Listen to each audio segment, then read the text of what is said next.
a second term.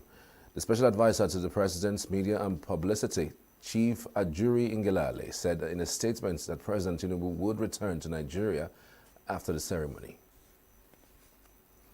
Rivers State Governor Similaye Fubara has directed all heads of local government administration in the 23 local government areas of the state to take charge of councils starting Tuesday, June 18, 2024.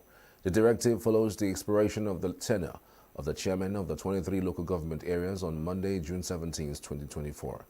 In a broadcast Tuesday morning, Governor Fubara instructed the heads of administration to immediately take charge of the councils with renewed vigor and readiness to serve and to await further directives. Meanwhile, the federal government says the Murtala Mohammed Expressway in the Federal Capital Territory has not been renamed Wale Soyinka Way. The Minister of Information and National Orientation, Mohammed Idris, in a statement issued by his media aide, Mr. Rabiu Ibrahim, on Monday in Abuja, said such an idea was never contemplated by his administration.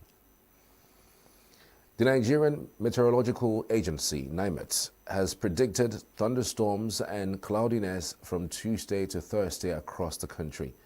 NIMET's weather outlook released on Monday in Abuja forecast morning thunderstorms on Tuesday over parts of Borno, Adamawa, Taraba, Yobe, and Gombe states. It envisaged thunderstorms over parts of Sokoto, Zamfara, Kebbi, Kano, Bauchi, Katsina, and Taraba states later in the day. UN Secretary-General Antonio Guterres has appealed to the world leaders to step up the implementation of the United Nations Convention to combat desertification and reverse the damage done to Earth. Guterres made the appeal in his message on Monday to mark the World Day to combat desertification and drought, marked annually on June 17th. He said that as nearly 40% of land across the planet is degraded, with more acres lost every second, governments, businesses, and communities must galvanize action to reverse the damage and protect Earth.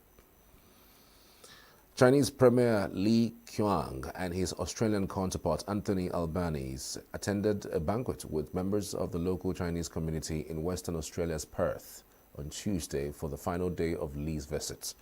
Li's visit to Australia, which began Sunday, June 16th, is the first by a Chinese premier in 7 years and marks a stabilization in ties between the U.S. ally and the world's second biggest economy. The Pacific fleets of the Russian Navy will hold exercises from June 18th to June 28th in the waters of the Pacific Ocean, the Sea of Japan, and the Sea of Okhotsk. The Russian Defense Ministry on Tuesday published a video of naval vessels, including a submarine leaving port in Vladivostok in Russia's far east and heading out to the open sea. The drills involve about 40 ships, boats, and support vessels, around 20 naval aircraft and helicopters, including long-range anti-submarine aircraft, as well as anti-submarine and search and rescue helicopters. Russian President Vladimir Putin arrived on the Russian northern city of Yakutsk on Tuesday morning and is later expected to head to North Korea. Putin will visit North Korea for the first time in 24 years for 2 days. The visit will include one-on-one discussions between the two leaders, as well as gala concerts, state reception, honor guards, document signings, and the statements to the media. Argentina held a second training session in Atlanta, United States on Monday ahead of their Copa America kickoff game on June 20. Lionel Messi joined the team for the 90th minutes drills at the Kennesaw State University pitch. The world champion squad is in Group A and will play Canada in the tournament opener in Atlanta on Thursday, June 20, before facing Chile in New Jersey and Peru in Miami.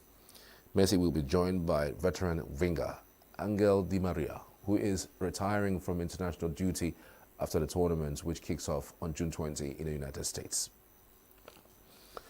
And that's News Flakes this hour. I'm Charles Pius. Thanks for watching. See you next time.